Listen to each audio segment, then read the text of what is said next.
Ladies and gentlemen, we once again welcome you to another football discussion on Sports Filler. Before we plunge into the intricacies of today's discussion, what you have to do is to subscribe to the channel, tap on the post notification bell for more updates. Don't forget to like this video and share to other social media platforms. What are the latest coming up on this discussion? You'll be looking at the Champions League matches, a match between Arsenal and FC Porto, Barcelona, the Catalans, and Napoli, and also the episode 2 of Ghana Black Stars versus the Super Eagles of Nigeria. Recent performances and successes as the just ended 2023 AFCON tournament at Ivory Coast. I'm here with my senior analyzer, the handsome man indeed, Nana Yao Osei Ajeman. This must be accreditation offense. Yes. All right. How are things going? Oh, by grace, very wonderful Tuesday morning. Once again, the most important, and I always tell people that it's divine selection when you have life, and that you wake up in the morning, you should give praise and thanks to the Almighty God because somebody was not able to make it today. So once we are alive, we are here to serve the world with the best in-depth analysis from the world of sports. So, like the local dialect will say, "What made you marry?" Exactly. Sure. All right. So let's get into it. As we are diving into it, let me go into Europe and come back to Ghana versus Nigeria game. The first game, the second leg match between Arsenal and FC Porto. Your take, your analysis, who is scoring? Yeah. All the betting statistics. Once again, let me greet our viewers all over the world watching us from Belgium, Dubai, Canada, Italy, South Africa, Ivory Coast, Ghana, wherever you are. We salute you. Make sure you subscribe to the channel and follow the in-depth analysis. Senior, from the invention of the Champions League, 69 years now that the Champions League was being rebranded from, that is 1992, when we had the new rebranding of the Champions League. 69 years now, since 1992. Now, we've seen Real Madrid winning 14 times.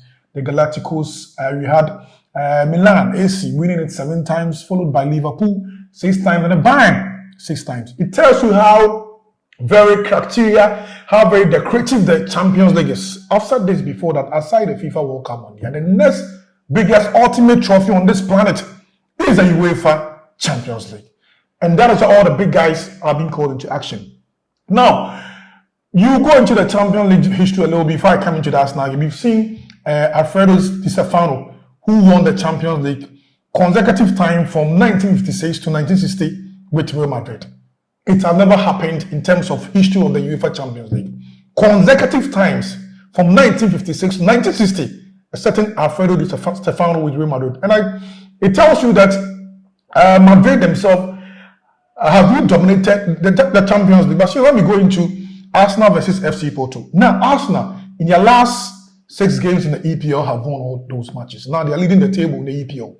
We saw their game against Brentford City weekend when they scored 2. Kankeresi, Kai Havertz, Cedric Declan Rice. It tells you that Arsenal is on form. Yes, they went to Porto and then they lost to them. Don't forget, if you are playing with Benfica, FC Porto, Sporting Lisbon, these clubs in Portugal, when it is a UEFA Champions League, they will give you a run for your boot. Because these Portuguese clubs, Senior knows how to at least play and dominate in terms of the UEFA Champions League. Porto have won the Champions League 2 times. We saw them won under a certain Jose Mourinho as well. Now, FC Porto in their last 5 matches in the Portuguese league, they have won 3, they've lost 1 and drew 1. It tells you that they're also a little bit in form. But coming to the Emirates Sports Stadium, I've seen this Portuguese club always coming to England to make sure they intimidate the English team and perhaps qualify to the next stage of the UEFA Champions League or the UEFA Europa League. So, Senior, Arsenal is in form. Arsenal is in form. We've seen Arsenal that I told you that if Arsenal, last we said, if Arsenal are able to also win this weekend game against their opponent in the EPL, they stand a chance of winning the ultimate. And everything seems to work perfectly for Arsenal under certain Mikel Arteta. From the defensive to the midfield to the attack, perfectly. But don't forget, you are playing against a certain FC Porto who knows the loops and loops out in terms of the Champions League. Now, head to head. in terms of this tournament. Porto is far ahead than Arsenal, hands down. Winning trophies, progressing to the quarterfinal, even the semi-finals. Porto is, they know how to be in dominance in terms of the UEFA Champions League. So seeing that this game is going to be a dicey affair, what will help Arsenal is that Arsenal played weekend EPL at Emirates and they won. By 2 goals. Yes, and that's the advantage that they have against FC Porto. Having that enthusiasm that even we played weekend at the same backyard. They've gotten that spirit. Yes, but don't forget that you are playing against a certain FC Porto who have won the title for 2 times. And I'm telling you, Senior, if you are playing with this Portuguese side, FC Porto Benfica, be careful. They'll give you a showdown. Especially against the English clubs. Get the records right. Anytime that most of these clubs from Portugal come into England, they come to intimidate these big guys in England and they even progress to the next stage of the tournament. So it's not going to be an easy game, okay? Sure. Porto is in form, Arsenal is in form. But Senior, this game to me, I think will be a balanced game. When I say a balanced game, a game that will get more goals. More goals. We're going to see more goals in this game. It's going to be a balanced game because don't forget, the Portuguese side, they'll break through the runs. They come offensively. They are very good on the ball. Okay? They'll not give you that ball to ball like the way Arsenal want to play, but they will come in strength to intimidate you. That means they are coming in to prevent Arsenal's possession. Yes. Oh, okay. So when you lose a little bit of focus on the field of play, that's when they begin to punish you.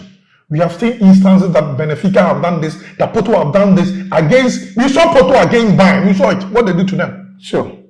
So, Senior, this game is going to be a dicey game, but Arsenal is in form. But don't forget, the EPL is not Champions League. If you are scoring, Brentford is not FC Porto.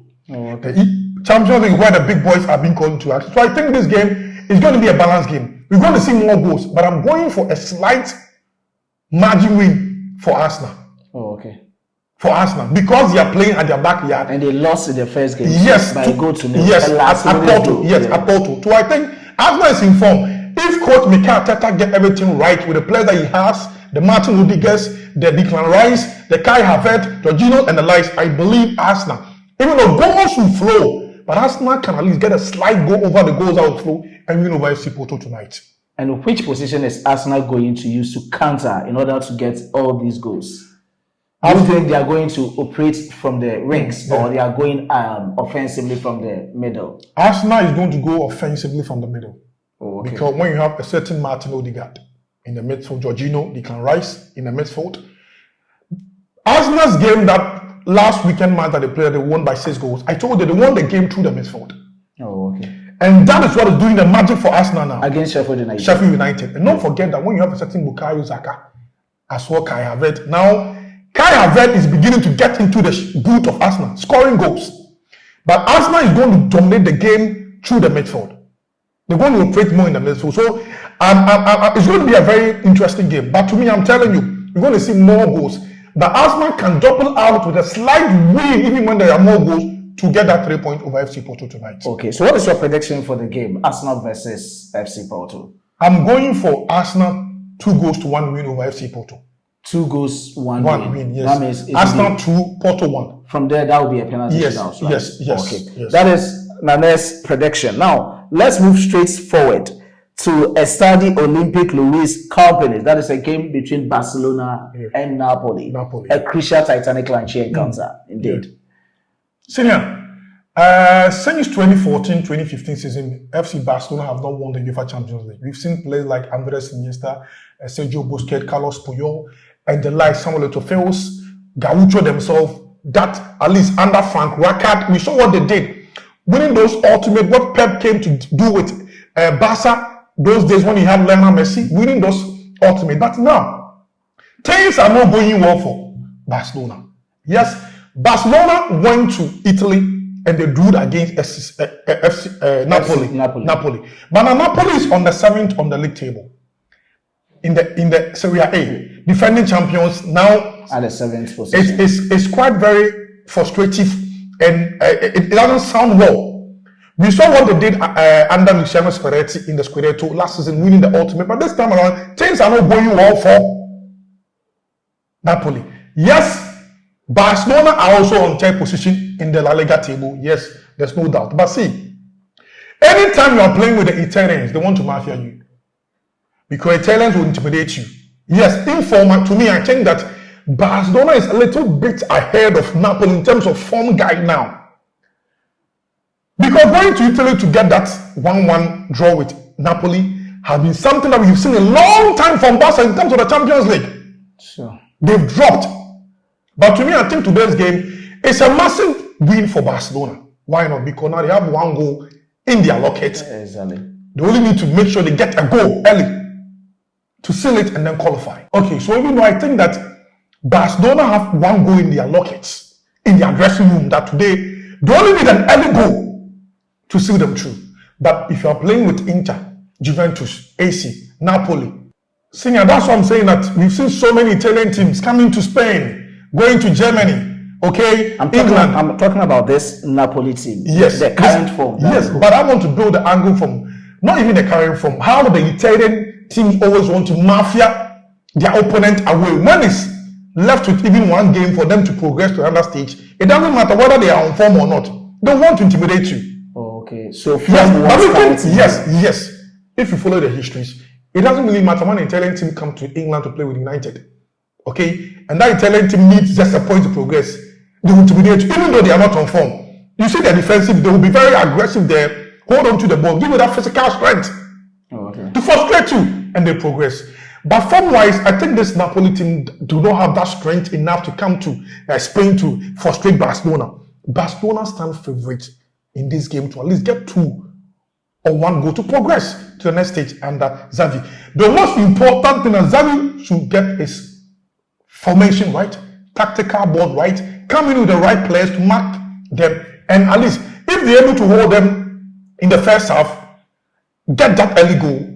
To me, I think Barcelona will come. Don't you also think that Napoli is having a certain goal poacher who is called Victor Osimhen? We've not seen more from Victor Osimhen, let's be honest to ourselves. Oh, okay. We have not seen more from Victor Osimhen this season. That Victor that we knew that won that Serie A goal king, we have not seen more of him. Let's be honest. So I think that Barcelona have the chance to at least, to me, this game tonight is a massive win for Barcelona. Either per goal or 2 goals. They stand the favorite. You see, they have that energy now. We were able to go to Italy, do against a certain Napoli. We are playing at our backyard now. What do you have to do? Just get that early goal. Seal up. You call the game a round off. You progress. All right. Okay, that is another submission. He is thinking from his analysis. I think he's trying to take Barcelona and Arsenal to qualify to the next stage of the UEFA Champions League. Let's come to the local one. That is what we are all hoping for or hoping to see. Ghana versus Nigeria, the episode 2. When you go to the platform, in our previous updates, you see that of the episode 1. We are progressing. Now with the episode 2, we are coming to look at the current or recent performances and successes at the just ended AFCON. Nana, how do you see Ghana versus Nigeria in terms of the recent performances and successes at the just ended AFCON tournament? Right. In the episode 1, I said that, us in current form, the Alatelians, they are far better.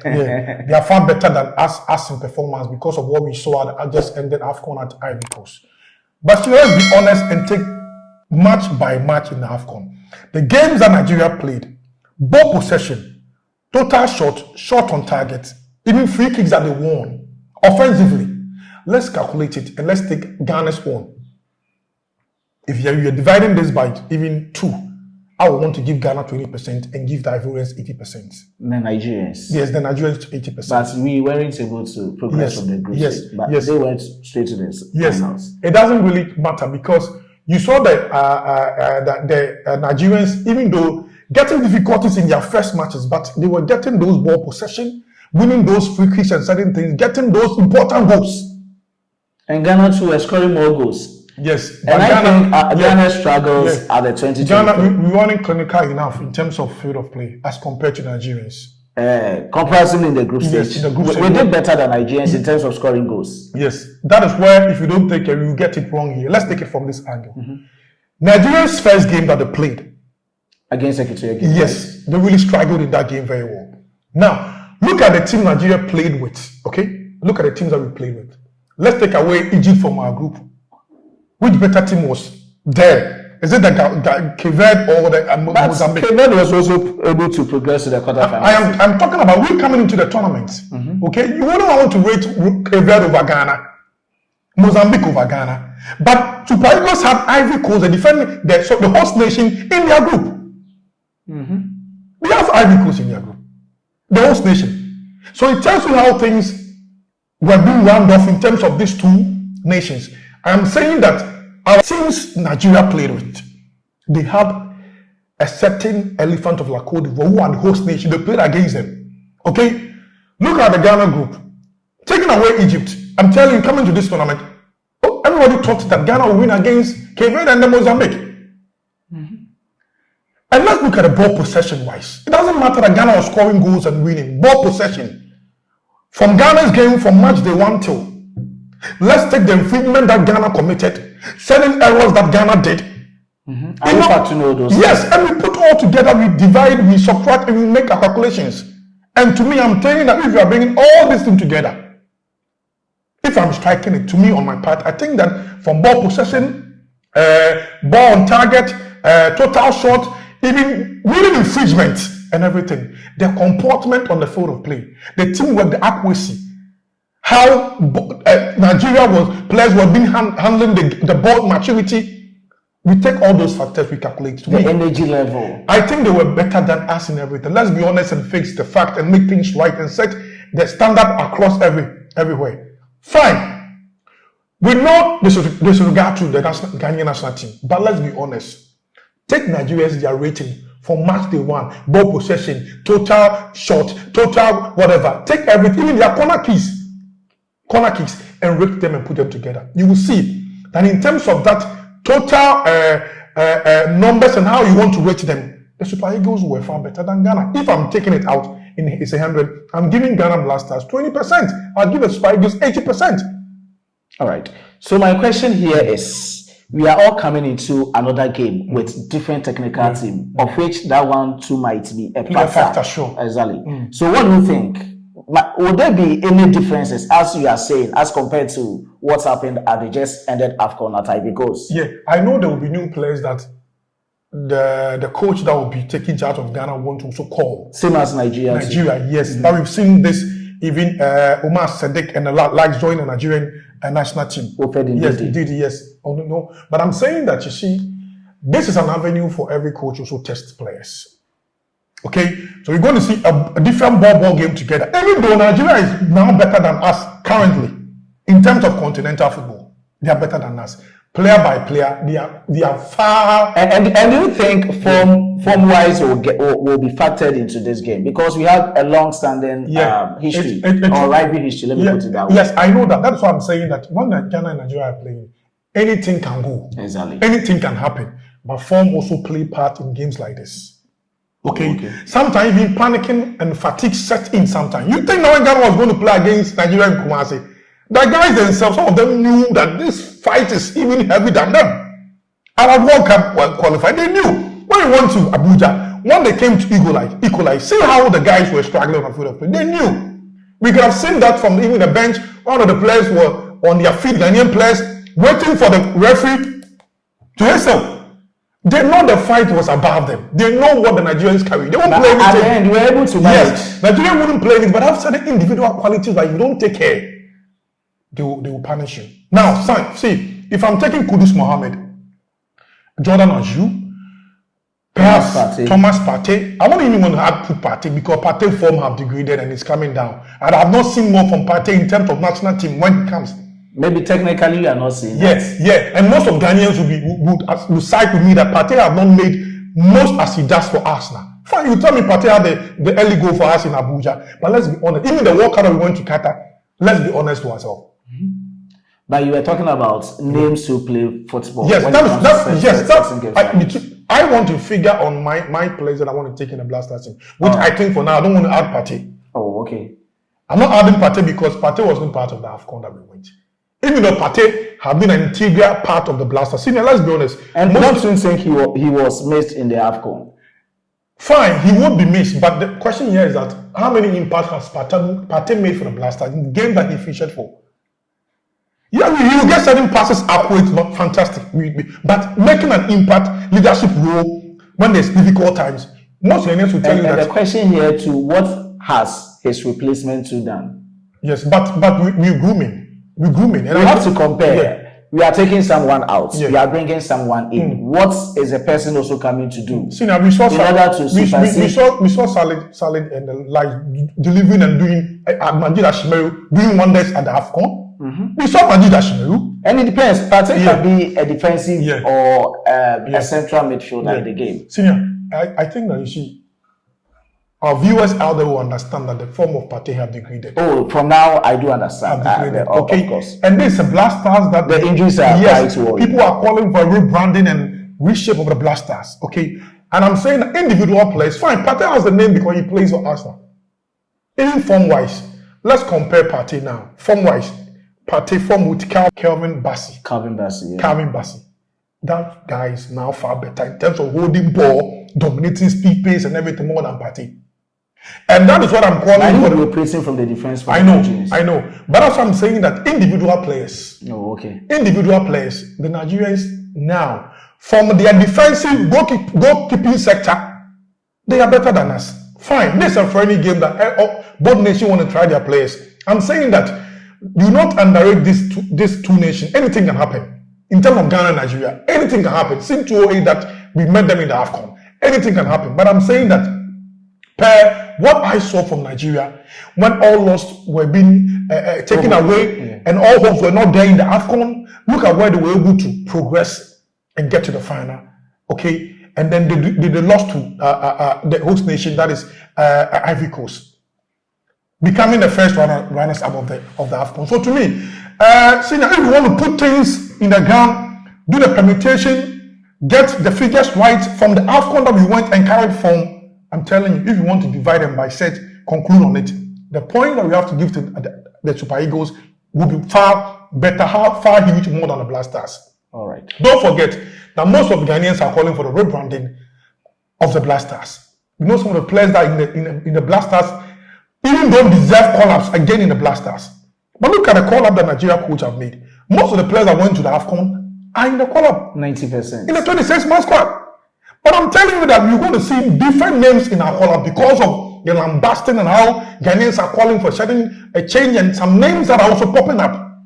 So you think that's telepathy to be a war yes. to the Black Stars? Yes. Let's not forget that we don't have a team. Nigeria have a team.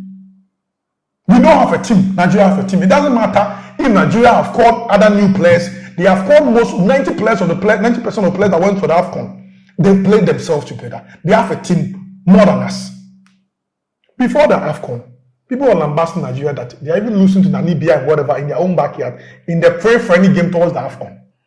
They were underrated. I've watched the game that Nigeria have played at Port Harcourt or something, that in front of their fans, they lost to a mere country like Kenya. And the fans were very, very mad because how can you lose to Kenya? But here, senior, let's just set the record straight as it stands now. Every punditry will let you understand that you want to take the figures right in the AFCON that we went. Let's take Nigeria, their dominance, accuracy, speed, total shot, on target, free kicks that was warded, and their demeanor to be able to control things on the field of play. The mathematical concept will tell you that, hey, they are far better in terms of points and accuracy more than the Blasters. All right, so the mathematical concept, that is from, I don't know, Archimedes or whoever is in the mathematical field. In terms of sports, Manaya Osajiman, in his points of convergence, he is saying he still holds to his words that Nigeria, with their form in the just ended AFCON tournament at Ivory Coast, they will be able to trample over the Black Stars of Ghana. Don't ever miss any of these episodes on this platform. We have other exciting updates about Ghana versus Nigeria international friendly match at Marrakech in Morocco. I'll end here with today's discussion. But before that, don't forget to subscribe to the channel. Tap on the post notification bell for more updates. Like this video and share to other social media platforms. My name still remains your only nomenclature with the engineer's philosophy in sports, Solomon Kweku Asante. Let's meet in the next one. Bye-bye.